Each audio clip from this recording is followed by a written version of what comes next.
ఎందుకు అంటే ఇక్కడ ప్రశ్న మొత్తం ఇంటర్వ్యూ స్టార్టింగ్ నుంచి అది అబద్ధము, ఇది అసత్యము, ఇది వికృతం అని చెప్పుకుంటూ వస్తున్నారు. వాళ్ళకి ఏం అవసరం?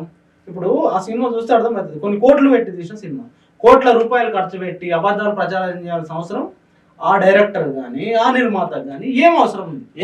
ఏంటండి, ఇప్పుడు పార్లమెంట్ ఎన్నికలు వస్తున్నాయి.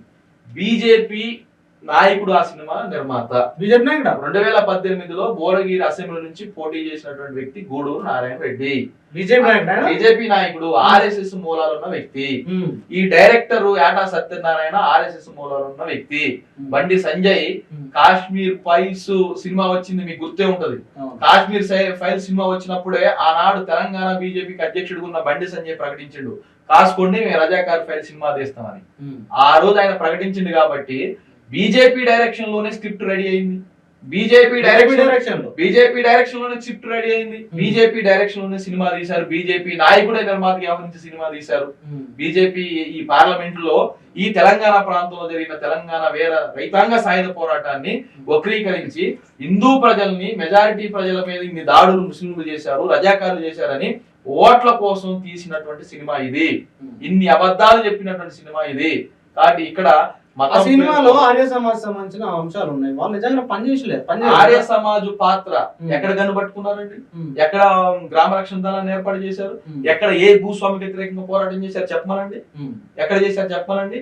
కులవృత్తులు ఉండాలని ప్రోత్సహించారు, కులం ఉండాలని ప్రోత్సహించారు, మను ధర్మ శాస్త్రాన్ని గ్రామాల్లో ప్రచారం చేశారు. ఇది తప్పుగా, ఇది అబద్ధం. ఈ సినిమాలో అబద్ధాలు చెప్పి వాళ్లే ఒక పెద్ద పాత్ర.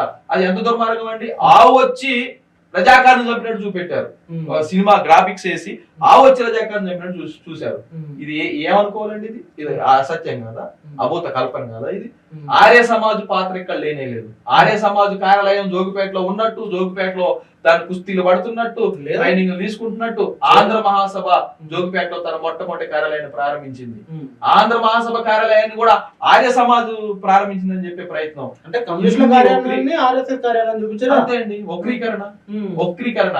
వాళ్ళు ఏ రోజు కూడా నిజాం వ్యతిరేకంగా పోరాటం చేయలేదు, వ్యతిరేకంగా పోరాటం చేయలేదు.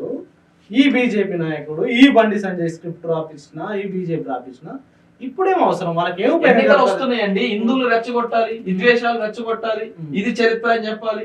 ముస్లింలకు వ్యతిరేకంగా హిందువులు పోరాటం చేసిందని చెప్పాలి, హిందూ మహాసభ పోరాటం చేసిందని చెప్పాలి, ఆర్య సమాజ్ పోరాటం చేసిందని చెప్పాలి. వాళ్ళు ఆర్య సమాజు, ఈ హిందూ మహాసభ, ఇందులో ఆర్ఎస్ఎస్ కూడా ఉందని చెప్పాలి. వీళ్ళంతా వాళ్ళ దొంగతానంలో ముక్కలని చెప్పాలి. దీన్ని ఉపయోగించుకోవాలి, ఓట్లు పొందాలి. ఎవరు రెచ్చగొట్టడానికి ఈ సినిమా తీశారు? నిజంగా ప్రజలు మీకు తెలంగాణ చరిత్ర పట్ల తెలుసుకోవాలని చర్చిస్తూ ఉంటే, ఇక్కడ చేసిన ప్రజలు ఒక మతం పేరుతో చేయలేదు, ఎందుకు నేను చెప్తున్నా? షేక్ బందగి ఒక ముస్లిం చనిపోయాడు నిజాం పాలనకు వ్యతిరేకంగా. మగ్దుమ్ మొయినుద్దీన్ ఒక ముస్లిం షోయబుల్లా ఖాన్ జర్నలిస్టు. అతను నిజాం రాచరికానికి, రజాకారులకి, దొరలకి వ్యతిరేకంగా ఇచ్చేశారు. కామ్రేడ్స్ అసోసియేషన్ పేరుతో రాజ్ బహదూర్ గౌర్ ఒక్కడే హిందూ, మిగతా వాళ్ళంతా అరవింద్ కుర్వి, మగ్దుమ్ మొయినుద్దీన్ ఇలాంటి వాళ్ళందరూ ముస్లిమ్స్. వాళ్ళు నిజాం వ్యతిరేకమైనటువంటి పాత్ర పోషించడం కోసం కామ్రేడ్స్ అసోసియేషన్ ఏర్పాటు చేశారు. వీళ్ళందరూ ఎవరండి? ముస్లింలు చచ్చిపోలేదా? షోయబుల్లా ఖాన్ ముస్లిం కాదా? షేక్ బందగి ముస్లిం కాదా? మగ్దుమ్ మొయినుద్దీన్ ముస్లిం కాదా? మరి ఇక్కడ ముస్లింలు అకృత్యాలు ఎక్కడున్నాయి?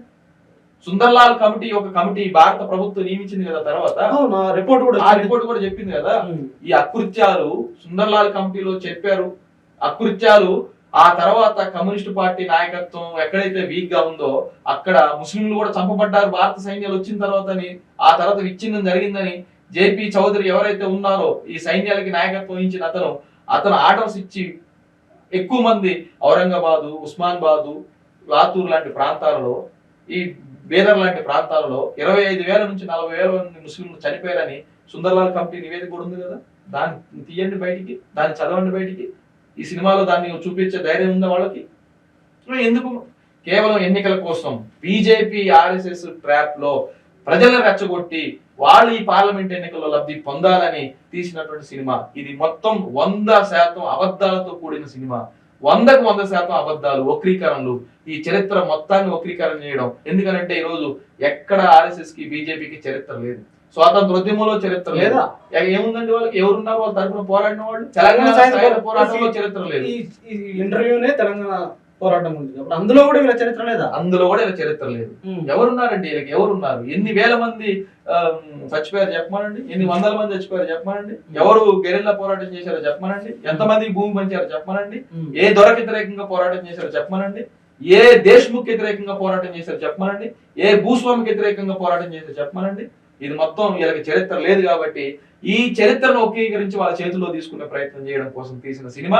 దీన్ని తెలంగాణ ప్రజలు, విద్యార్థులు, చరిత్ర తెలిసిన వాళ్ళు, చరిత్రను నమ్మేవాళ్ళు, చరిత్ర చదువుకున్న వాళ్ళు వ్యతిరేకించాలని. అసలైన చరిత్ర అంటే ఇది కాదు, అసలైన నిజమైన చరిత్ర అంటే మట్టి మనుషుల పోరాటం. అంటే తెలంగాణ సాయుధ పోరాటం జరిగింది నిజాం నవాబుకి వ్యతిరేకంగా, దొరలకు వ్యతిరేకంగా, జాగీదార్లకు వ్యతిరేకంగా, దేశ్ముఖులకు వ్యతిరేకంగా, నేను బాంచన్ నీ కాల్ముక్త దొర అనే నినాదానికి వ్యతిరేకంగా ఈ పోరాటం జరిగింది. భూమి కోసం, ముక్తి కోసం, ఎట్టి చాకరీ ముక్తి చేయడం కోసం జరిగినటువంటి పోరాటం. ఆ పోరాటాన్ని అందరూ తెలుసుకోవాలని కూడా ఈ సందర్భంగా మీ ద్వారా కూడా నేను తెలంగాణ ప్రజలకు చెప్తున్నాను.